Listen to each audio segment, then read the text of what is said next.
இன்னைக்கு இந்த கொஸ்டினை பார்க்கலாம். NEET 2023 வந்த கொஸ்டின்.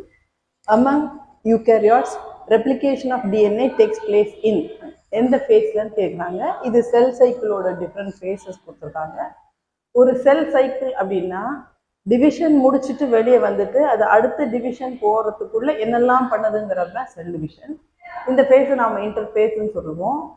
யூஸ்வலாக அதை ரெஸ்டிங் ஃபேஸ்ன்னு சொல்லுவாங்க. ஆனால் அது அப்படி கிடையாது. ஃபிசியோலாஜிக்கலி ஆக்டிவ்னா அந்த ஃபேஸில் தான் அது பயங்கர ஆக்டிவாக இருக்கும். ஸோ அதை எப்படி பார்க்கலாம் அப்படின்னா டிஃப்ரெண்ட் ஃபேஸாக பிரித்து வச்சுட்டு பார்க்குறது ஈஸி. ஸோ அந்த இன்டர்ஃபேஸில் உனக்கு G1 இருக்குது, G2 இருக்குது, S ஃபேஸ் இருக்குது.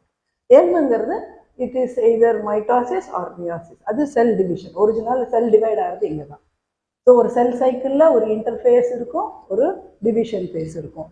அந்த இன்டர்ஃபேஸில் G1, S அண்ட் G2 அப்படின்ற 3 ஃபேஸ்.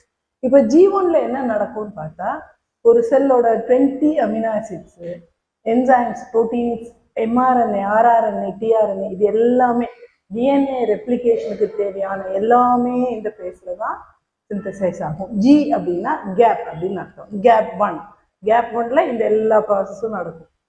அது முடிஞ்ச பிறகு DNA ரெப்ளிகேட் ஆகும். அது எப்போ ஆகும்னு பார்த்தா S ஃபேஸ். S வந்து சிந்தசிஸ் அப்படின்னு அர்த்தம். சிந்தசிஸ் ஃபேஸில் DNA ரெப்ளிகேட் ஆகும்.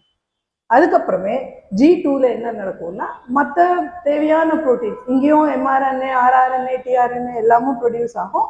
மற்ற செல்லுக்கு தேவையான எல்லா விஷயங்களும் ப்ரொடியூஸ் ஆகிக்கிட்டே இருக்கும். அதுக்கப்புறம் எல்லாமே ரெடி ஆன பிறகு தான் டிவிஷன். ஸோ நம்ம கொஸ்டின்ல என்ன கேட்டிருக்கு, ரெப்ளிகேஷன் DNA எப்போ நடக்கும்னு கேட்டால் அது S ஃபேஸ், சிந்தசிஸ் ஃபேஸில் தான் நடக்கும்.